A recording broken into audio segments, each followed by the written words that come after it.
Hi.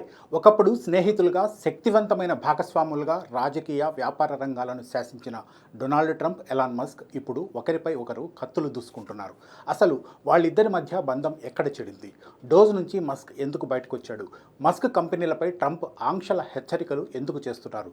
Musk కొత్త party ఎందుకు పెట్టాలనుకుంటున్నారు? Let's watch the story. Donald Trump, Elon Musk మధ్య సంబంధం ఇప్పుడు ఊహించని మలుపు తిరిగింది.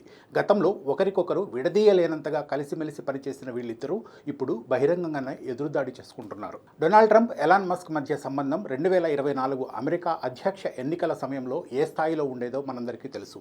ట్రంప్ ఎన్నికల ప్రచారంలో మస్క్ కీలక పాత్ర పోషించారు. వ్యాపారవేత్తగా, టెస్లా, స్పేస్ ఎక్స్ వంటి సంస్థల అధినేతగా మస్క్ ట్రంప్కు ఆర్థిక, రాజకీయ మద్దతు అందించారు.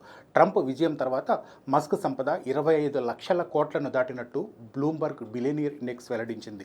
దీన్ని బట్టి వాళ్ళ బంధానికి ఎంతటి విలువ ఉందో అర్థం చేసుకోవచ్చు. ట్రంప్, మస్క్ ఆలోచనలు దాదాపు ఒకేలా ఉండేవి.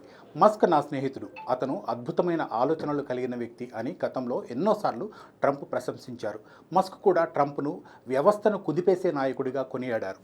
అమెరికా అధ్యక్షుడిగా ట్రంప్ ఎన్నికైన తర్వాత ప్రభుత్వ యంత్రాంగంలో సమూల మార్పులు తీసుకురావాలని నిర్ణయించుకున్నారు. అందులో భాగంగా డోజ్ అనే కొత్త వ్యవస్థను ఏర్పాటు చేశారు. దాన్ని మస్క్కు అప్పగించారు. ఈ ఏడాది జనవరిలో ట్రంప్ అధ్యక్షుడిగా బాధ్యతలు చేపట్టిన తర్వాత మస్క్ను department of government efficiency, DOGE అధిపతిగా నియమించారు. ఫెడరల్ ఏజెన్సీలలో సామర్థ్యం పెంచడం, వృధా ఖర్చులను తగ్గించడం లక్ష్యంగా ఇది పనిచేస్తోంది. ప్రభుత్వ వ్యవస్థలో పూర్తి పారదర్శకత తీసుకొచ్చేందుకు దీన్ని ఏర్పాటు చేసినట్లు వాళ్ళిద్దరూ ప్రకటించారు. అయితే డోజ్ చర్యలు వివాదాస్పదంగా మారాయి. విద్య, రక్షణ శాఖలలో వృధా ఖర్చుల లెక్క తేల్చేందుకు మస్క్ నేతృత్వంలో తనిఖీలు జరిగాయి. దీనిపై డెమోక్రాట్ల నుంచి తీవ్ర విమర్శలు వచ్చాయి.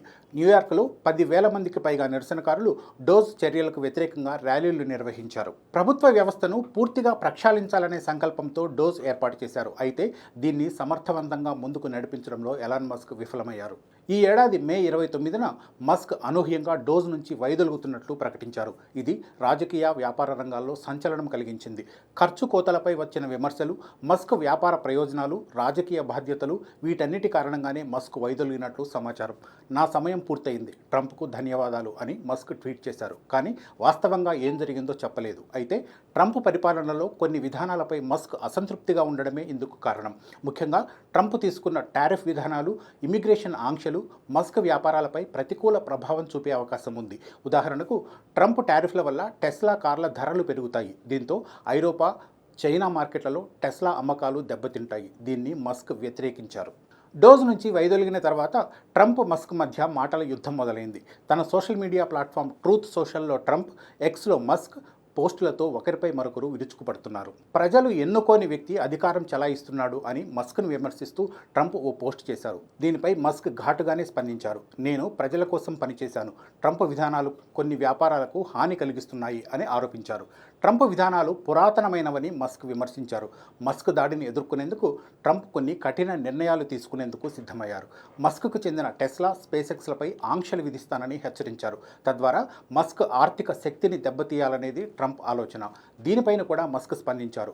ఇది వ్యాపార స్వేచ్ఛపై దాడి చేయడమేనన్నారు. అమెరికా ఆర్థిక వ్యవస్థకు హాని కలిగిస్తుందని హెచ్చరించారు. ఓవైపు తన వ్యాపార సంస్థలపై ఆంక్షలు విధించేందుకు సిద్ధమవుతూ ఉండడం, తనపై వ్యక్తిగతంగా బురద జల్లే ప్రయత్నం చేస్తుండడంతో కొత్త పార్టీ పెట్టేందుకు ఎలాన్ మస్క్ సిద్ధమవుతున్నట్లు తెలుస్తోంది. ట్రంప్తో విభేదాల నేపథ్యంలో డోజ్ నుంచి బయటకు వచ్చిన తర్వాత ఎలాన్ మస్క్ ఎక్స్లో ఓ పోల్ నిర్వహించారు. 80% మంది అమెరికన్లకు ప్రాతినిధ్యం వహించేలా కొత్త రాజకీయ పార్టీ స్థాపించేందుకు ఇది సరైన సమయమేనా అని ప్రశ్నించారు. దీనిపై కోట్లాది మంది స్పందించారు. 80% మంది కొత్త పార్టీ పెట్టేందుకు ఇది సరైన సమయమని ఓటేశారు. ది అమెరికన్ పార్టీ పేరుతో ఈ పోల్ ఫలితాలను ఎలాన్ మస్క్ పోస్ట్ చేశారు. దీంతో Elon Musk the American party పేరుతో కొత్త రాజకీయ పార్టీ పెట్టబోతున్నారనే ఊహాగానాలు ఊపందుకున్నాయి. ఎలాన్ మస్క్ గతంలో తనను తాను హాఫ్ డెమోక్రాట్, హాఫ్ రిపబ్లికన్గా చెప్పుకున్నారు. దీన్ని బట్టి ఒక స్వతంత్ర రాజకీయ శక్తిగా ఎదిగేందుకు మస్క్ ప్రయత్నిస్తున్నట్టు తెలుస్తోంది. ఎలాన్ మస్క్, ట్రంప్ మధ్య వార్ ఉధృతంగా సాగుతున్న వేళ రష్యా స్పందించింది. ఎలాన్ మస్క్కు రాజకీయ పునరావాసం కల్పించేందుకు తాము సిద్ధంగా ఉన్నట్లు తెలిపింది. ఎలాన్ మస్క్ సంస్థలపై ట్రంప్ ఆంక్షలు విధిస్తుండడంతో ఆయన వ్యాపారాలు తీవ్రంగా దెబ్బతినే అవకాశం ఉంది. ఆంక్షలు విధిస్తానని ట్రంప్ ప్రకటించిన కొన్ని గంటల్లోనే టెస్లా షేర్లు భారీగా పతనమయ్యాయి. ఇలాంటి పరిస్థితుల్లో తన వ్యాపార ప్రయోజనాలను కాపాడుకునేందుకు మస్క్ కొన్ని కీలక నిర్ణయాలు తీసుకునే అవకాశం ఉందని భావిస్తున్నారు. ఒకవేళ ఎలాన్ మస్క్ అమెరికాను వదిలి బయటకు రావాలనుకుంటే తమ దేశంలో రాజకీయ శరణార్థిగా ఉండేందుకు అవకాశం కల్పిస్తామని రష్యా ప్రకటించింది. అయితే ట్రంప్, మస్క్ ఇద్దరూ తమ సమస్యను పరిష్కరించుకుంటారనే నమ్మకం తమకు ఉందని క్రెమ్లిన్ వెల్లడించింది. ట్రంప్, మస్క్ మధ్య విభేదాలు అమెరికాలో పెద్ద సంచలనాలకు దారితీసే అవకాశం కనిపిస్తోంది. ప్రపంచంలోనే రిచెస్ట్ పర్సన్గా ఉన్న మస్క్ తాను ఏదైనా అనుకుంటే సాధించేదాకా వదిలిపెట్టే రకం కాదు. అలాంటి వ్యక్తి పొలిటికల్ పార్టీ పెడితే అటు డెమోక్రాట్లు, ఇటు రిపబ్లికన్లకు పెద్ద దెబ్బే తగులుతుందని విశ్లేషకులు అంచనా వేస్తున్నారు. ఇంతకు మీరేమనుకుంటున్నారు? ఎలాన్ మస్క్ పార్టీ పెడతారని నమ్ముతున్నారా? మీ అభిప్రాయాన్ని కామెంట్ రూపంలో తెలియజేయండి. మరో టాపిక్తో మళ్ళీ కలుద్దాం. Thank you.